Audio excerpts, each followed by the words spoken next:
Good afternoon, everybody. It's my pleasure to welcome you all, both those that are present here and also those that are following us virtually.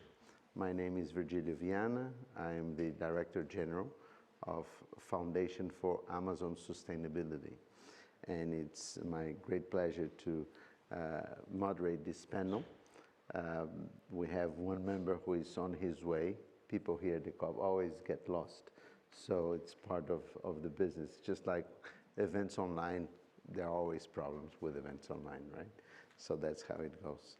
But it's a pleasure to have an opportunity to discuss how REDD Plus in the Amazon can be a mechanism to fund the development. And here we're going to have an opportunity of hearing from the private sector.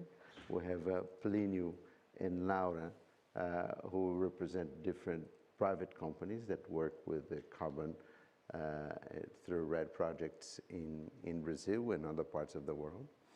And we're going to also have the opportunity of hearing from a governmental representative.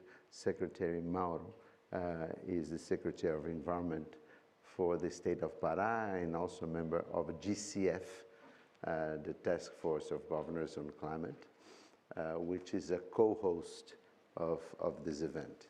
And we are going to have also the views of a Congressman, Marcelo Ramos, who is on his way. And I'd just like to start with Plinio and ask you, Plinio, from a private sector perspective, how do you see REDD as a possible source of funding for development of the Amazon? Thank you, Virgilio. Thanks for the invitation. Before I answer, let me just take a step back and say that we've been working with this mechanism for 12, 13 years now.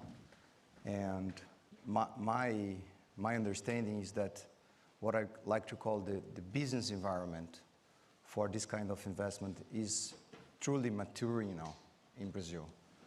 As you know, I mean, we spent many, many years first discussing, first what was REDD all about, then was there any room for private investment within REDD? And unfortunately, there was a vision that was put forward by many organizations, environmental organizations including, that pretty much said that there was no room for private investment in REDD in Brazil. Even from the federal government perspective, many years ago, there was great barriers almost to impede investment from the private sector in the Amazon. But all of those themes have been maturing a lot in the past 5, 6 years now. And I now realize that there is a much better business environment for investment in the Amazon through REDD. And I will example that. First, there is great support from the governors, from the state, from the Amazonian states. So now we have projects in Amapá, Rondônia, Pará, Amazonas. And in all of those states you go now, people are really supportive in terms of opening the doors for this type of investment. That wasn't the reality many years ago. Second, there is not much discussions anymore about methodologies. We went through many years of developing methodologies and trying to put together very robust baselines and robust and high-quality projects in order to demonstrate that those projects, if they have the right scale, they can be part of the solution to combat deforestation and degradation. And third, but not last, there has always been, it has always also matured is the private sector, the corporate private sector, so the demand side for this type of credits. And that's kind of new in Brazil. Of course, the international market has always been there. If I look back and see all the credits I've sold in all those years, I can say that, I don't know, 75, 80%, maybe more, has always been sold abroad. So to international brokers or international companies, commercial partners. And this is changing year by year now.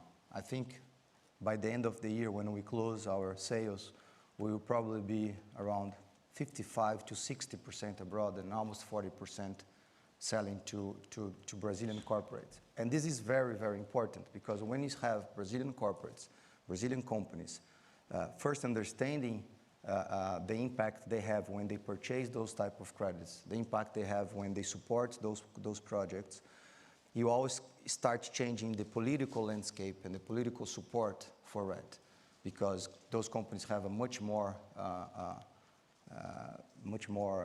advocacy power when it comes to what are the scenarios that those companies want in order for them to follow their net zero strategies.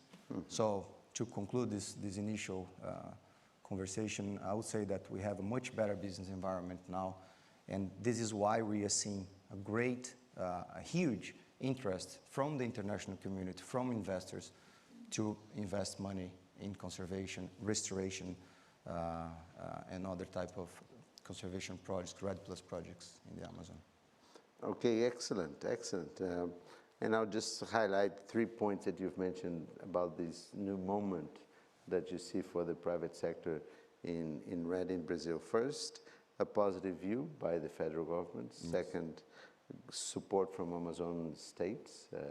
And third, domestic demand for credits. Yes. Fazendo uma mini tradução aqui online, porque eu acho que vocês não estão tendo tradução, né, Marcelo? Nem você, nem o Mauro, né? O Luiz está para apoiar aí, mas eu vou só fazer o 3 pontos. Não sei se você quiser fazer talvez ao lado, Luiz, daí você botar a cadeira no meio dos dois, que talvez seja mais eficiente. É para fazer um de pé de ouvido. Entende? Então tá beleza. Então o ponto fundamental são 3 pontos positivos que o Marcelo ou que o Plínio vê. Uma visão do governo federal a favor de mercado, apoio dos governos estaduais e uma demanda doméstica, demanda nacional por crédito. So that's very interesting, and I share the view of Plínio that this is a new historic moment for Brazil. Those of us who have been following this issue for many years, and in my case since 2005, I think it's a very different moment that we see in Brazil. So let me turn it over to Laura, who also represents a private sector perspective. So what's your take, Laura? Oh, thank you so much for the opportunity, Virgilio, and we are very happy to be here. But just to add a little bit on the question, maybe a fourth key topic from what Plínio brought. The slide that's just here for you is a study from the International Chamber of Commerce and WayCarbon, where we looking at everything that is happening in Brazil now in different spheres, like in the legal and Congress, also in the federal government and among the private sector. We understood that was a real lack of knowledge of what we are talking about when we are talking about carbon markets for Brazil. So the first goal of this study was to make the message more homogeneous among all the different parts of the stakeholders that get into a carbon project in Brazil. So just adding a bit, the private sector within the ICC made this ask, so we could so that all the parts in Brazil could talk at the same language. So just to add a little bit on that in terms of opportunities. And then in terms of what we recommend in the end and what we look at that is very key, so that everybody talks the same language and that we can not only bring benefits to the private sector but also for the country, is the necessity that we have for a specific monitoring, reporting, verification system that connects the states, the cities, the private sector, so we can together look into the results of mitigation and connect these benefits with what we are hearing here at COP regarding Article 6. So this is a huge opportunity for Brazil. And into the study, we looked how relevant is the forest sector for the economy. So when we look to the different sectors within our NDC, so industry, transportation, energy, forest, and agriculture. It's not questionable how the sectors that are directly connected to the nature, energy, agriculture, and forestry, they have an expressive way of helping the industry and the transport to reach their goals in terms of net zero and demanding the carbon offsets for that. So just wrapping a little bit in terms of what we saw for these three sectors and what we saw during the study is that when we look to the demand side of who is going to be demanding carbon credits from Brazil in terms of the voluntary carbon market, we saw all the commitments from net zero commitments from private sector around the world. So when we look into the numbers, we were around 30% of being the supplier of this global commitments. And when we look into the regulated carbon market in terms of Article 6, and then understanding Article 6 as bilateral contracts that Brazil could have with European countries, the US, Japan, and countries that will demand carbon credits, we got into a number that it's up from 2 to 22% of being able to supply those credits. And those credits would come from projects basically connected to the nature, so forest and agriculture. This was quite clear, and we are here spreading a little bit of this message and also reinforcing the importance to have the monitoring, reporting, and verification nationally, so we can have a transparent traceability and traceability of everything that we can do in our country. So I would maybe stop here. Well, that's excellent, Laura. Let me just highlight the importance of a point that you've made about the connection between jurisdictional and project level. And this may be an issue that we want to pick up questions from the floor also, because this is, I think, an area where there are very interesting new developments in that regard as well. There is a commission in Brazil called CONARED that has allocated credits to states, and the issue is how to relate those credits at the state level to project level. And the study that you've mentioned, I think it's available, right? Yes, on your website. The QR code was just... Okay, so people can look it up. She just made a summary, and it looks very interesting. I myself have not read it yet, but I'm looking forward to studying it. And about MRV, it's very important to have the concept of integrity very clear, so that whatever is done is not, there's no leakage and so on. Marcelo, a Laura e o Plínio deram uma perspectiva muito positiva aí com relação ao mercado de carbono, tanto pela demanda internacional, que esse estudo que a Laura mencionou, quanto a demanda doméstica, também que o estudo dela e a percepção do Plínio é que já existe um ambiente muito favorável para isso. Então, nós gostaríamos de ver, ouvir você, da sua perspectiva como um legislador, qual que é a sua visão sobre esse tema. So I'm just asking Marcelo about his perspective as a congressman on how he sees the growth of the demand in the domestic market, in the international market, and how the Congress is seeing this. And so we're going to hear you, Marcelo. So the floor is yours. E se você puder falar devagar, eu acho que o Luiz Vilares vai fazer a tradução, é isso, né, Gabi?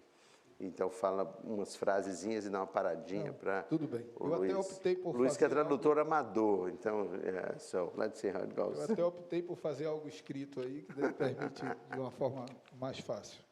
Então, primeiro, agradecer a oportunidade do diálogo tão importante. Eu que sou um deputado do estado do Amazonas, portanto, um deputado de dentro da Amazônia. So the Deputy Marcelo Ramos represents the state of Amazonas, and he says thank you to be here and the opportunity to bring his voice.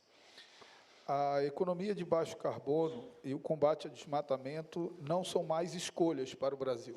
The low carbon economy and the choice of stopping deforestation, they are no more other choices. This is the choice. This is the way to go.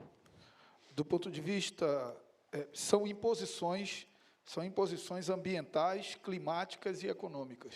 They're economical, environmental, and climate impositions.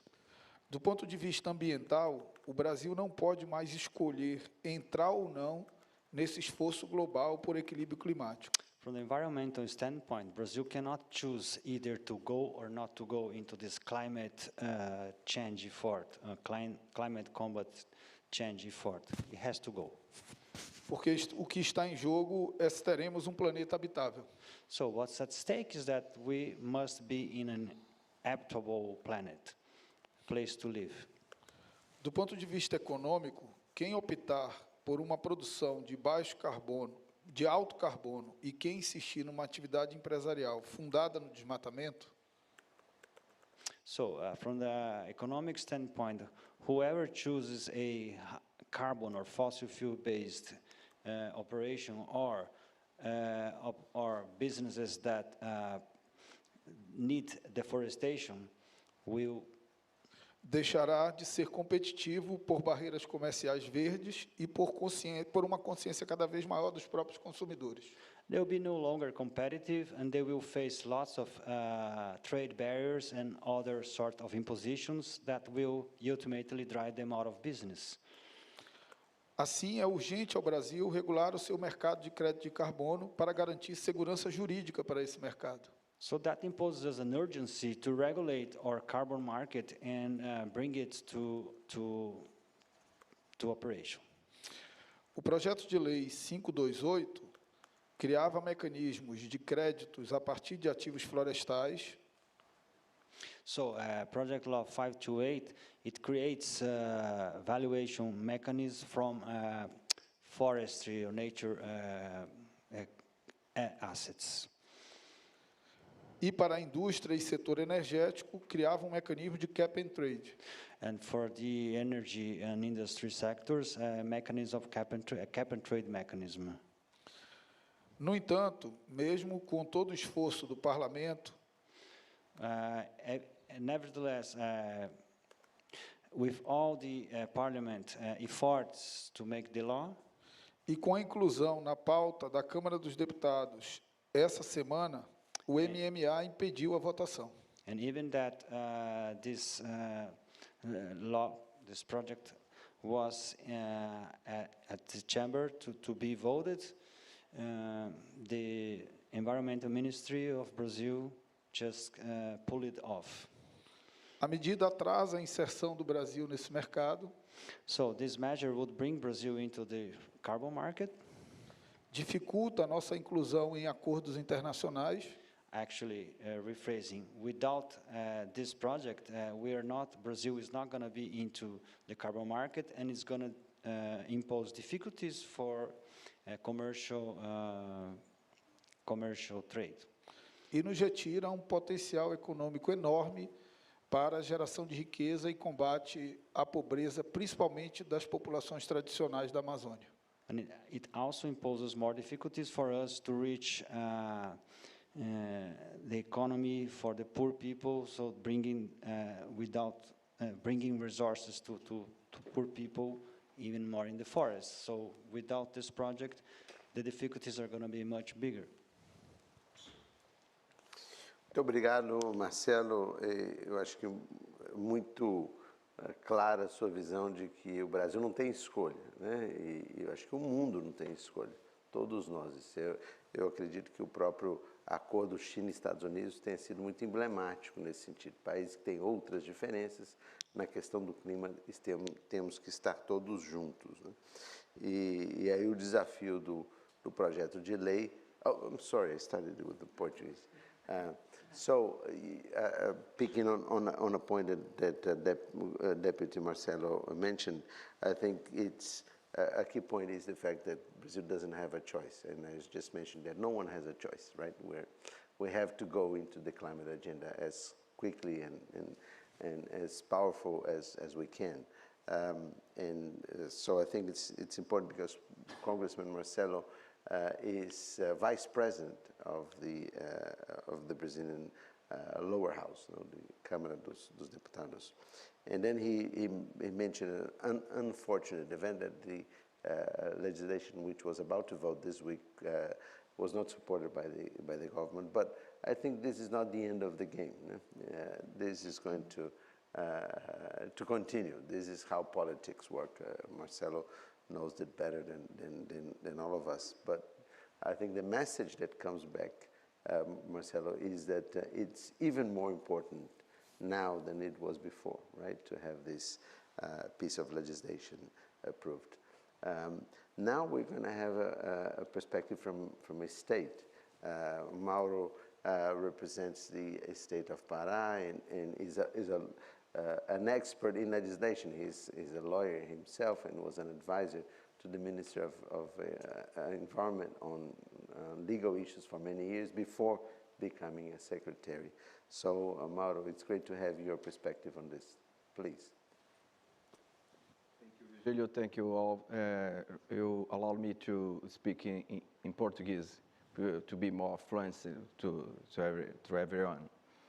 Bem, nessa questão de crédito de carbono, no mercado de carbono, eu queria separar rapidamente a minha fala em 3 pontos: o passado, o presente e o futuro. Well, excuse me. In this carbon markets or carbon issues, we have. I will make my voice in 3 stages: past, present, and future. O Brasil fez um esforço muito grande com contribuições voluntárias de redução de gases de efeito estufa e redução de desmatamento através da política nacional de mudanças do clima. Brazil has made a long stride and a very strong effort to decrease its carbon output through the climate national policy. Num período de pouco mais de uma década, o Brasil criou diversas áreas protegidas e diminuiu o desmatamento sensivelmente. Só para você ter uma ideia. In about a decade, Brazil has reduced deforestation and actually created many reserves, forest reserves in Brazil. Então, só o Pará tem 21 milhões de hectares de áreas protegidas estaduais e, somadas às áreas protegidas federais e estaduais, cerca de 58 milhões de hectares, o que dá quase 60% do seu território de áreas protegidas.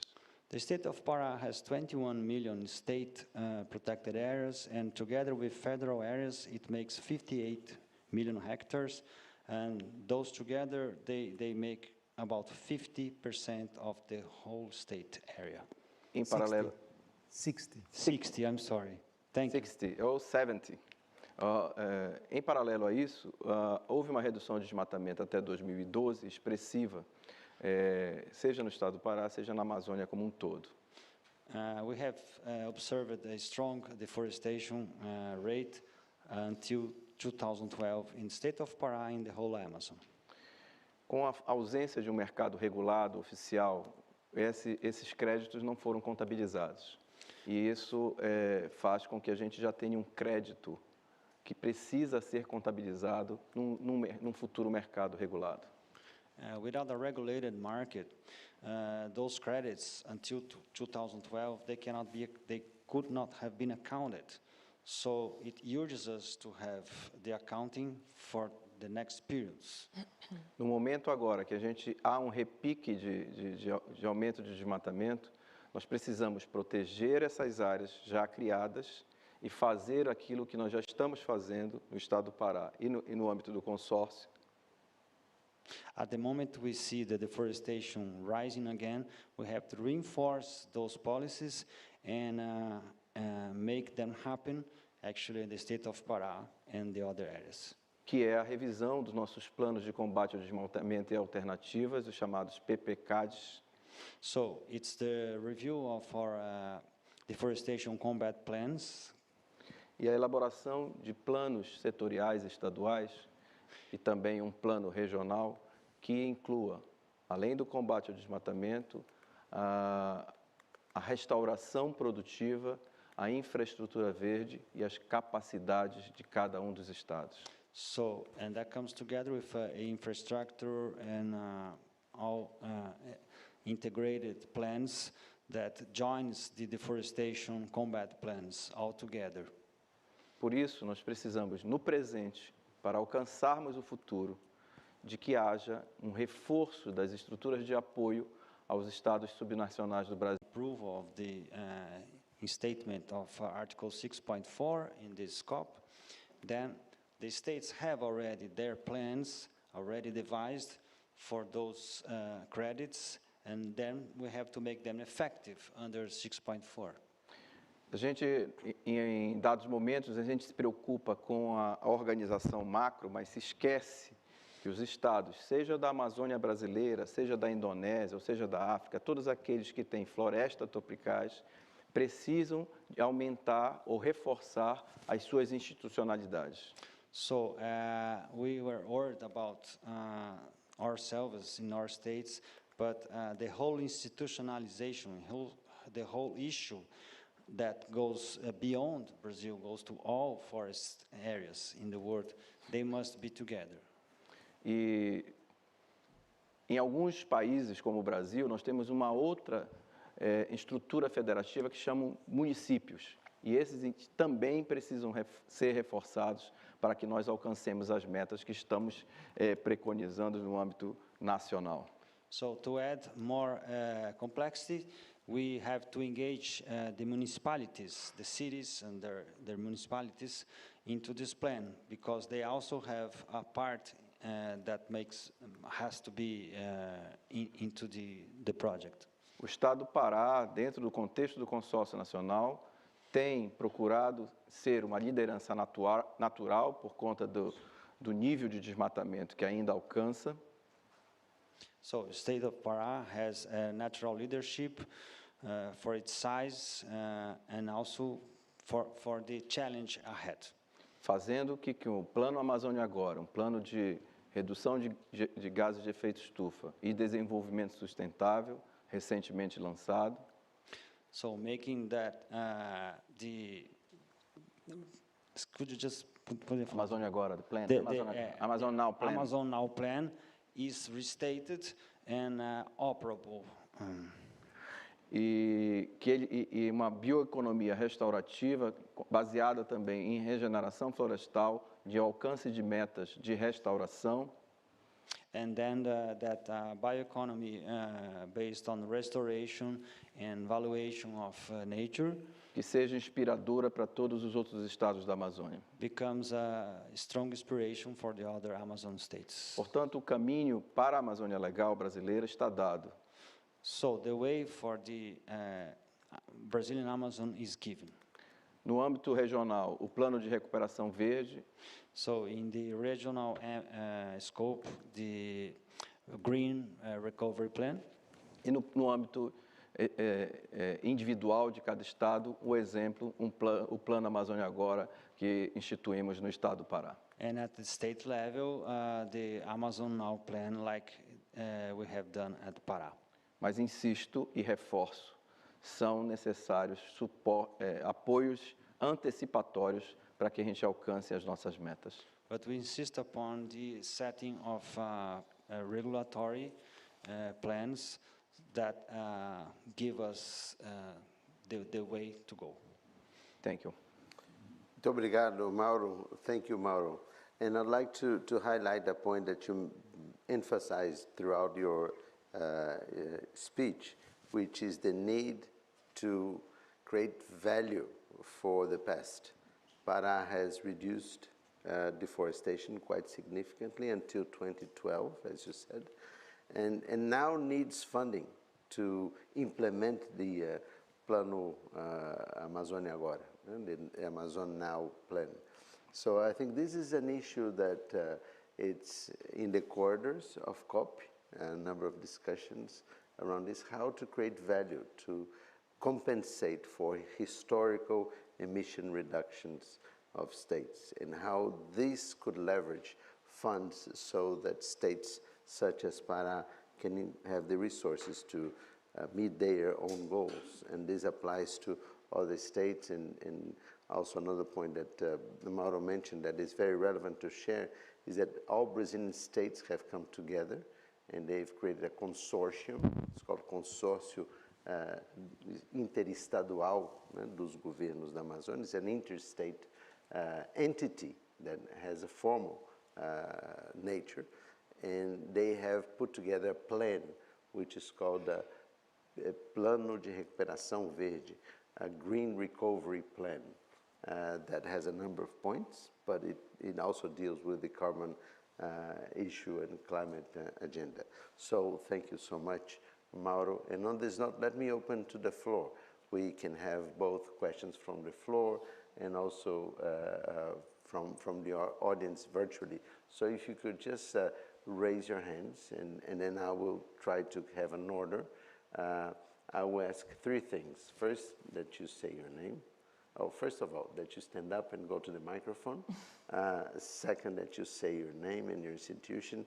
And third, that you be brief, extremely brief and direct in your question. Please. Thank you very much. My name is Ina Porras, and I work with the United Kingdom Foreign, Commonwealth and Development Office. So last week, we heard the announcement of this LEAF program. So it's $1 billion that it's being mobilized to really push and promote the private sector participation in carbon offsets. So I can't quite remember if Brazil is signing into this, but Colombia, Costa Rica has been, Uganda, I believe. So there is already several countries that have been engaging in this. How do you see this initiative, LEAF, in relation to all the work that has been going on for many years with REDD+ in the Amazon? Is this an opportunity? Does it help or not? So how would you see the way forward as well with this type of initiatives?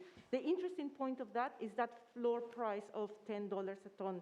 How do you see that price as well? Thank you.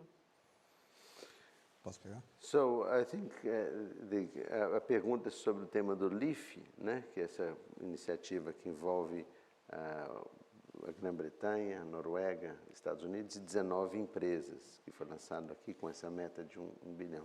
So let me ask you to give a quick round of response, but very quick. So I start with Clínio, and then we'll just go following the same sequence. So Brazil as a country hasn't signed, but there are many states in the Amazon who had put proposals for LEAF. If I'm not wrong, all of the states in the Amazon, Mauro can correct me. We, in Brazil, the project developers have formed an alliance called Nature-Based Solutions Alliance. So all of the companies that are working and investing in REDD+ are in these institutions, and we wrote a position paper about LEAF, recognizing the importance of it.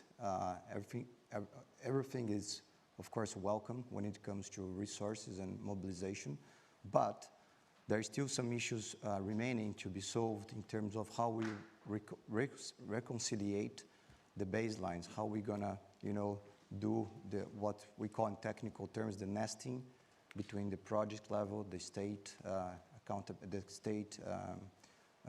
baselines and projects. So they haven't yet come with a proposal on that, and I think that without it, we're gonna have, instead of things helping, we're gonna have a conflict that shouldn't be there in the first place. Okay. And there is an agenda to make this happen, but it hasn't yet. All right. Very, very good. Laura. Okay, I can quickly comment. As far as understood from the LEAF program, it has a role of making a call for the private sector to invest and make the fund, so this is quite important. And the second one to be like a match from demand and supply. So as far as the issues can be addressed in connecting who needs and how the money is going to be applied in the time frame that the program established, I think it's quite positive. Okay. Marcelo.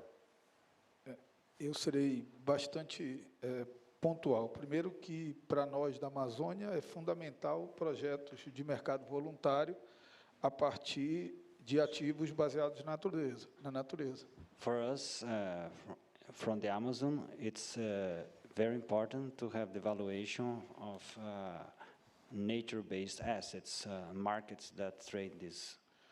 Nós ainda temos muitas discussões sobre as metodologias de reconhecimento desse crédito e acho que deveríamos aprofundar os nossos esforços nisso. But we have many opinions about the methodologies under this standards. So we have to go deep into this understanding. Okay, thank you. Bem, o Pará foi um dos primeiros a anunciar que ia aderir à plataforma LEAF. So Pará has been one of the first to make it public that they will go with the LEAF platform.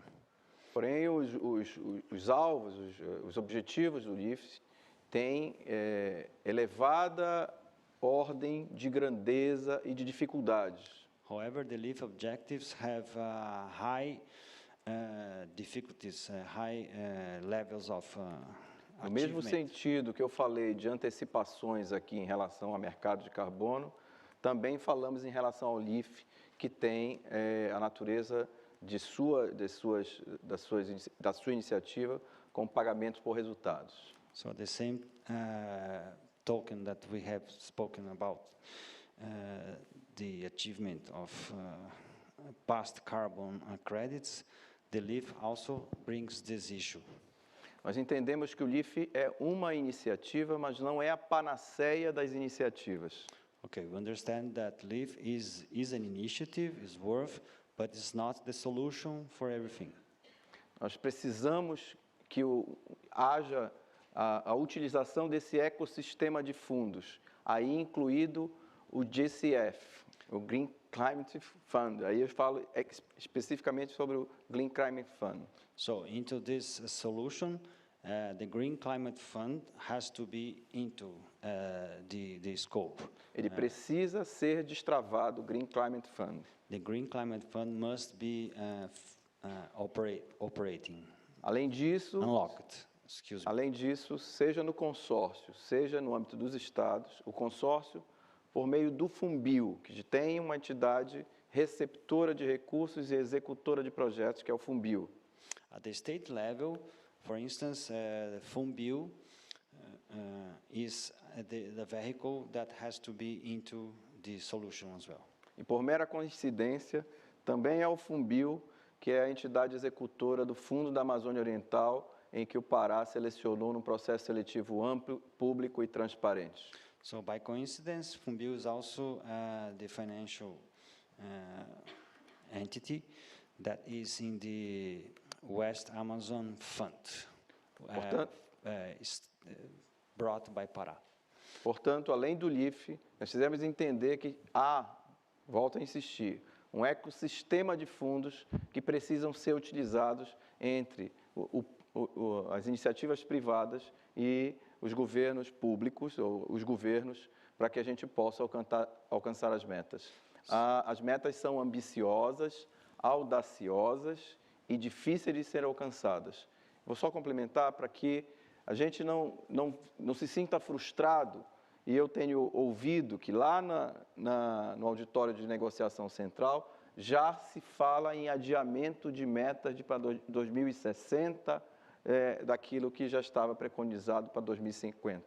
Eu acho que se a gente não utilizar todas as ferramentas que nós temos, nós podemos frustrar, não só nós mesmos, mas que todos que esperam de governos e de iniciativas privadas o alcance de meta de redução de gases de efeito estufa.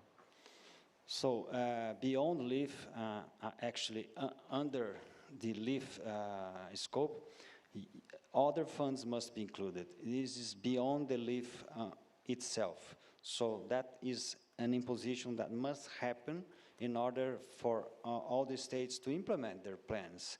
And this is related actually to a urgent call to stay to the 2030, 2050 targets that recently has just been mentioned in this in the area here.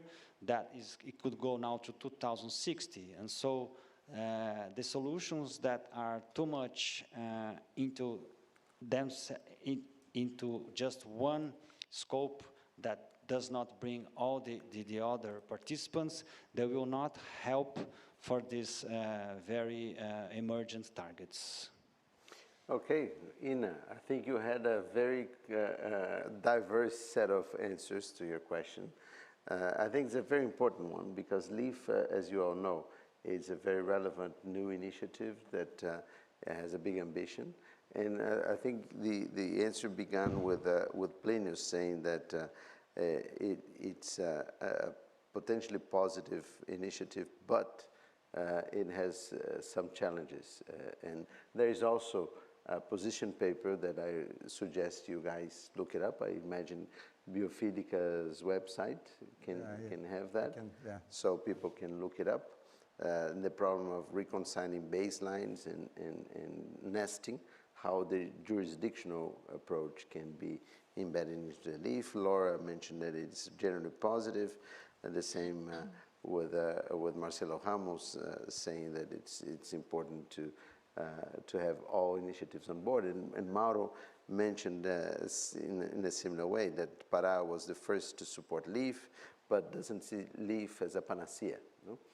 LEAF is just one of the mechanisms, and Pará state and other states are seeing an ecosystem of different initiatives, and you've singled out the GCF, the Green Climate Fund, as being a target to be unlocked, destravado, as we say in Portuguese.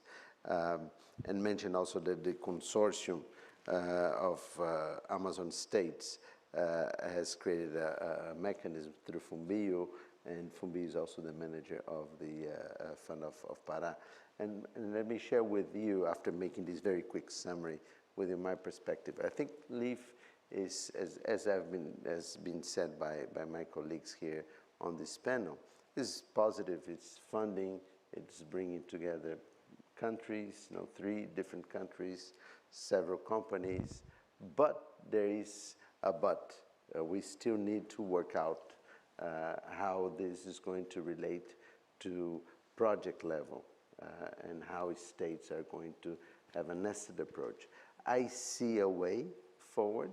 I think it's possible to combine art, trees, validation and verification at the state level with a VERA system, VCS, to nest projects within that. So I think it's a possible solution, but this still needs work, right? I think we have to work on this to make it happen, because I think it's important to reconcile these different layers of management, of finance, and of stakeholders. But I think that is the challenge that I see, having heard from my colleagues as well, different perspectives. The federal government of Brazil has not formally made any remark, but in general, what I've heard is that the federal government of Brazil still has some doubts about LEAF as well. So I think there is a need of negotiation in that regard as well. Most states have engaged. Pará was the first, as Mauro mentioned. Some states were reluctant to engage in LEAF because given the baseline of art trees, there is no credit. But at the end of the day, all of them made a proposal, but the proposal is a non-binding proposal. It's just a sort of a letter of interest to participate in the discussion. So I think there is going to be a lot of negotiation and discussions in the months to come. So let me open the floor once again. We still have 25 minutes, if I'm not mistaken. So we have time for questions, and if I don't have any from the floor so far, feel free to raise your hands, and I will give you the opportunity.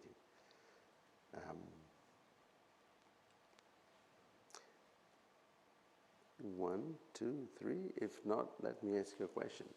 Let me go invite you to go a little bit deeper on the issue of how to nest projects that are certified by the VCS system, which is the largest system currently, with the art trees. How do you see this happening? What are the hurdles, the difficulties that you see, and what are the ways forward? Well, first we have to remember that a lot of work has been put in this agenda, not because of LEAF, not because of arteries, but because of these discussions on projects or jurisdiction or federal numbers and baselines. I mean, we've been discussing this for how many years? Usually 15 years now. And of course, it's an issue, right? And it's an evolving issue because, unfortunately, when we started discussing, deforestation was going down, and then projects were being criticized because deforestation is going down, so why do you need projects? And then now deforestation is going up, and then hopefully deforestation will go down again sooner. So it's an evolving issue. So I think the most important thing is what is the governance where we discuss those things. Because we can't have a foreigner program telling us what to do in terms of baselines. I mean, we have to figure that by ourselves, right? We have very smart people, people from the region involved in this, and this has to come from us. I think that's the main message. Second, everybody is involved in, when deforestation goes down, it's not an effort, a lone effort. Deforestation goes down for various institutions, for various means, and so there is private investments involvement, there is federal government, there is command and control. In fact, if you look the rates when they went down, as Mauro said, from 2004 to 2012, 13, a lot of it had to do with command and control activities. So we had the moment with very well-established command and control activities, but we didn't have the incentive issues implemented. Now we are discussing a lot, and there's a lot going on in terms of incentives, but we are losing the command and control agenda. I think when we conciliate those things, we will have much better ability to control deforestation. And so I think governance is the first one. Brazil has what's called CONA-REDD. So there is a national commission on REDD. States are part. Private sector still don't have a seat in there. That's something that we've been demanding for many years now, and we still don't have. But there is a body there that it has to be in that body, because that's a well-established, and CONA-REDD is actually part of the convention, of the climate convention. So I think that's the way, that's the place to discuss. And Virgilio mentioned Verra and its program GNR, I think it's called, and they will soon release, according to them, new methodologies on how to conciliate those methodologies. So we have smart people. I mean, everybody's involved, and everybody's interested that this happens, because from a project perspective, I don't want to be criticized because I'm using a baseline that is not connected to reality. I want to do things realistic. So if this project is really additional, I want to have credits, and if I'm able to manage the area, I want to have credits connected to this effort I'm putting on the ground and those investments I'm putting on the ground. Muito bom.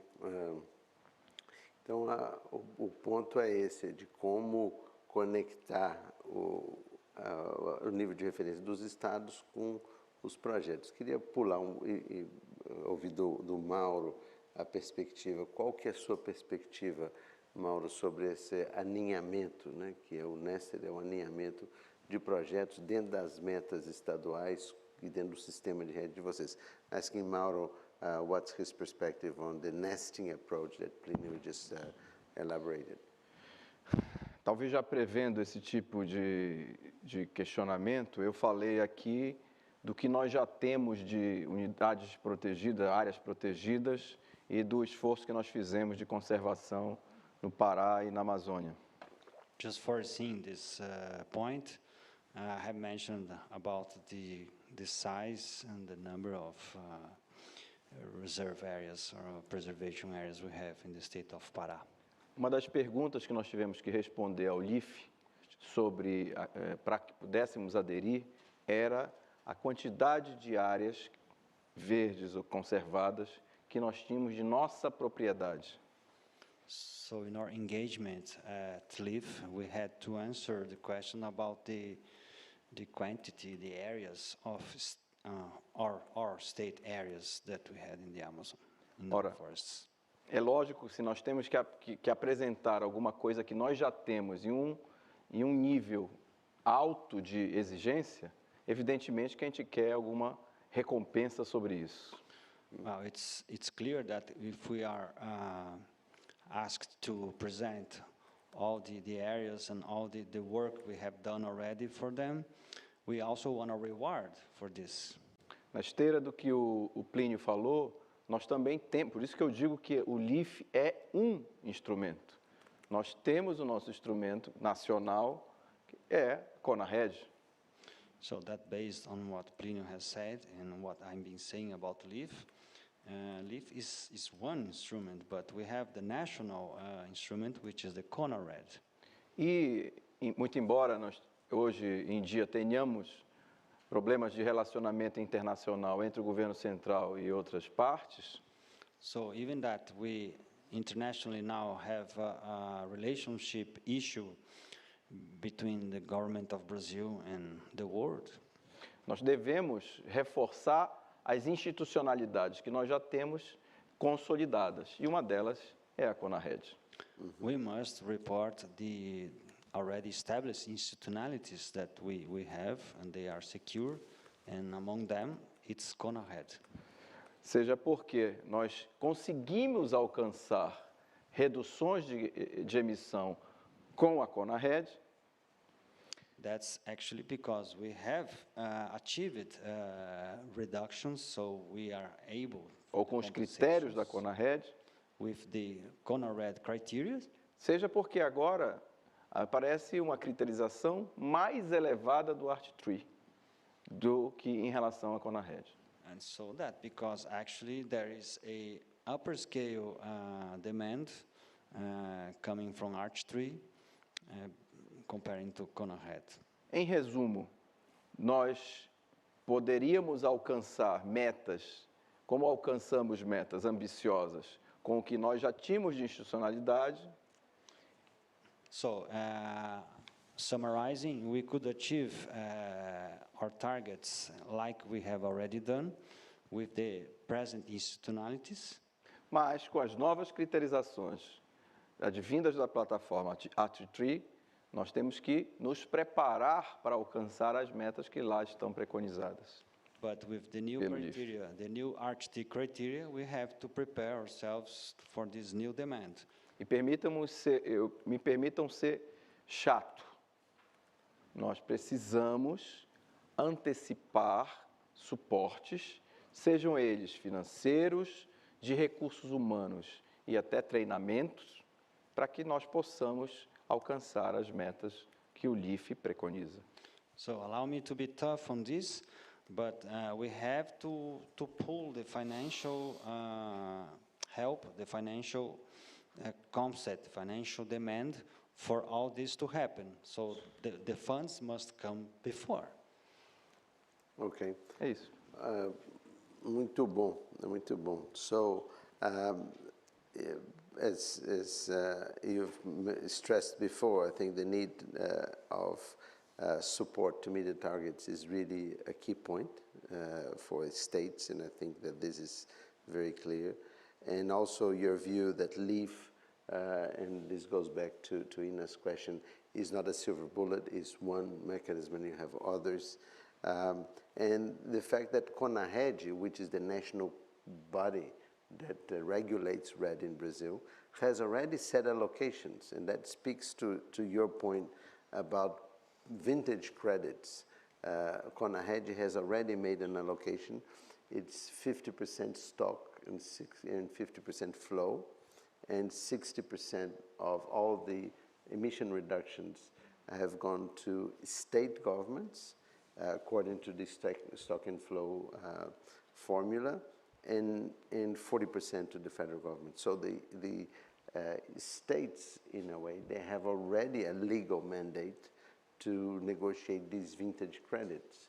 And I know that Tocantins state, which is a relatively smaller state, already has created a mechanism to account for and to market those vintage credits. Deixa eu agora ir caminhando para fechamento. Eu vi o deputado Marcelo Ramos nessas questões aí que estão surgindo sobre como relacionar diferentes esferas, porque uma coisa é a redução na esfera do Estado, que o CONARED já definiu que tem determinadas proporções. E como relacionar dentro dessa redução estadual os projetos, né, que é o que o setor privado trabalha. Então, esse é um desafio. Então, na sua visão, obviamente é uma questão muito específica, muito técnica, mas do ponto de vista do trâmite legislativo, né, a sua visão é que, passado o Senado ou a Câmara, tem um debate no Senado. E um dos desafios que sempre nós debatemos é o quanto é matéria de lei e o quanto é que é matéria de regulamento, né? Para não engessar muito na lei e também para não atrasar muito o processo de debate. Qual que é a sua visão, que passado aí o processo na Câmara, no Senado vai ter oportunidade de um outro debate mais aprofundado sobre o PL, para que questões como essa possam ser discutidas? Oh, I'm sorry. The question is, what is his perspective on the next round of discussions after the approval of the bill at the Congress, at the lower house, and then it will have to go to the Senate? How issues like nesting and jurisdictional approach will be dealt in this debate, and the extent to which this is something that is a matter of law or regulations of the law. Uma das coisas que foi objeto de muito debate durante a elaboração do projeto 528 foi a convicção que nós tínhamos de uma separação absoluta de mercado voluntário para mercado regulado.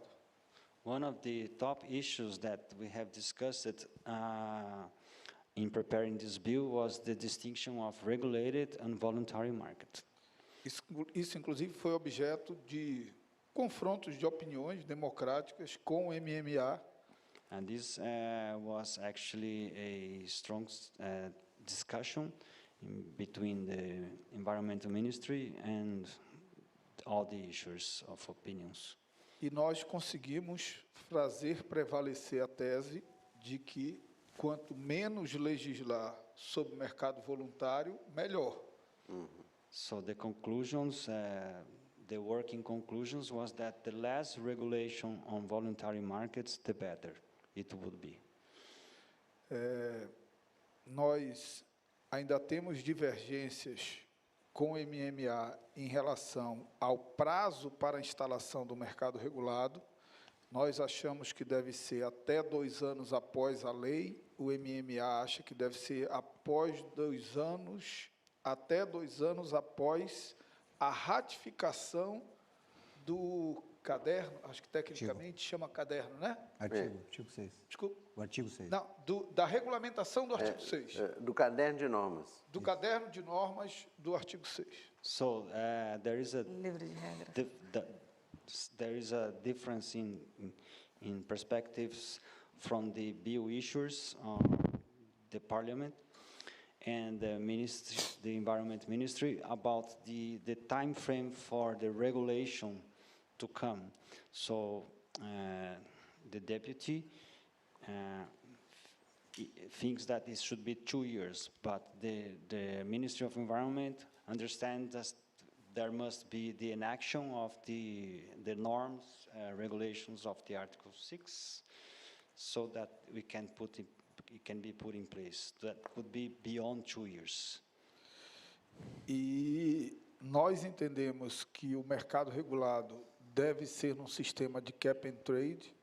O Ministério tem uma outra opinião, e nós optamos por remeter a regulamentação da modelagem do mercado para norma infraconstitucional, para norma infralegal, para decreto. So, in the parliament or from the law standpoint, in the bill, they think that there should be a cap and trade regulation, but the ministry does not see this way. So they are taking this off the bill so that it could go. Retornando ao Brasil, nós vamos retornar os esforços pela aprovação na Câmara dos Deputados. Se o projeto que sair da Câmara não for o ideal, nós vamos fazer os esforços para regular no Senado da República. Returning to Brazil, they will push that to be enacted and seek all the efforts from the Senate for this effort as well. O principal é que nós temos plena convicção de que quanto mais você legisla sobre o mercado voluntário, menos voluntário ele passa a ser. In all this, one strong point or conviction is that the more you regulate a voluntary market, the less it's going to be effective. Excellent, excellent. Picking up on 2 points that Marcelo mentioned. First, the importance of not over-regulating, so that the voluntary market has the freedom to develop through time. And second, that a lot of the issues should be dealt not in the law itself, but rather in norms that are part of the legal structure of REDD. I think these are very important points. And also the fact that this is going to go to the Senate, and the Senate will also have a say in new opportunities to improve. I think these are important points. Let me turn to Laura. Laura, you've done a very deep study, and could you share with us some numbers in terms of the potentials that you have identified? And this is because Congressman Marcelo Ramos is going to go back to Brazil. And one thing that we were discussing is that the COP offers not only an opportunity to showcase what is happening in Brazil here, but also to bring a perspective from the international arena back to the debates in Congress. Então, Marcelo, pedindo para a Laura compartilhar alguns números que podem servir para apoiar o debate no Congresso brasileiro. Então, Laura, por favor. No, definitely, but just before jumping into the number, Right. I'll just comment a little bit because I do think I can bring another perspective in terms of path into the pathways to channel resource for the sustainable development. And from the private sector perspective, one point that is very important is that we have been hearing a number of private commitments on compensation strategies and using REDD plus credits or reforestation credits to compensate its own emission. And one of the recommendations that we do is that the private sector establish long-term purchase orders for these carbon credits so that the investment can go through the whole cycle of the projects.